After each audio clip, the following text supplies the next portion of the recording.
Hello and welcome to this guide on doing business in Japan.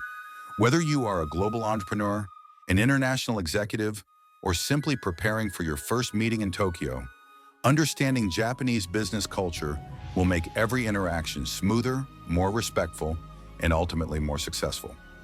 Japan values harmony, precision, and mutual respect. And these values are reflected in every detail of professional life. Let's begin with first impressions.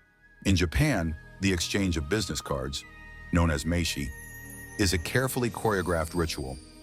It is not just an exchange of contact details, but a moment of formal introduction and mutual recognition.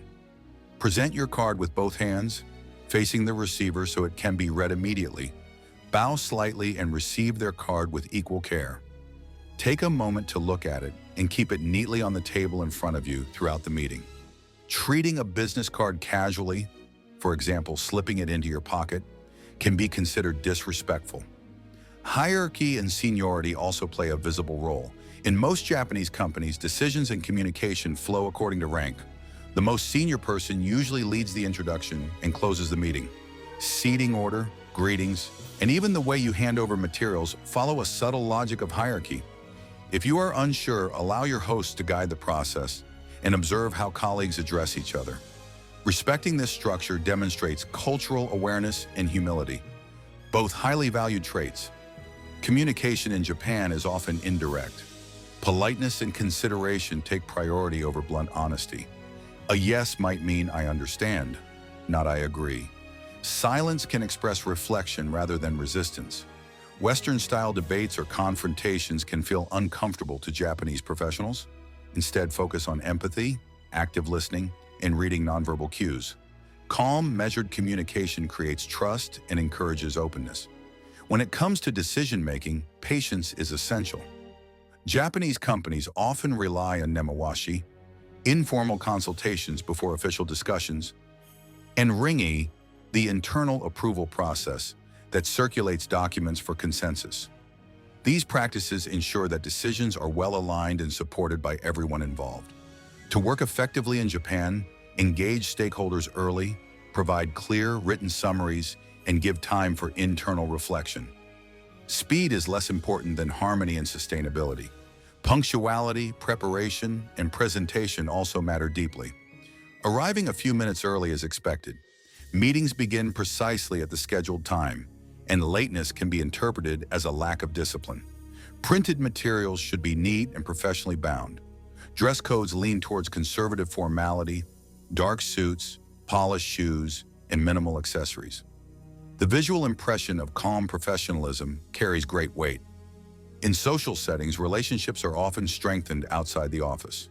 Business dinners and after-work gatherings, called nomikai, are opportunities to deepen trust. Even though alcohol may be served, the atmosphere remains polite and respectful. You are not expected to drink heavily, but joining in the toast, saying kanpai, is appreciated.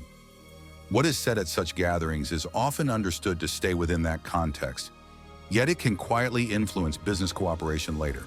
Gift-giving, or omiyage, is another long-standing tradition. Small, well-wrapped gifts are a sign of appreciation rather than bribery. It is the thoughtfulness, not the cost, that matters. Avoid giving sets of 4 or items that suggest separation, as these carry negative connotations in Japanese culture. Present the gift with both hands and a modest attitude. If your hosts do not open it immediately, that is perfectly normal. Gifts are often unwrapped later in private.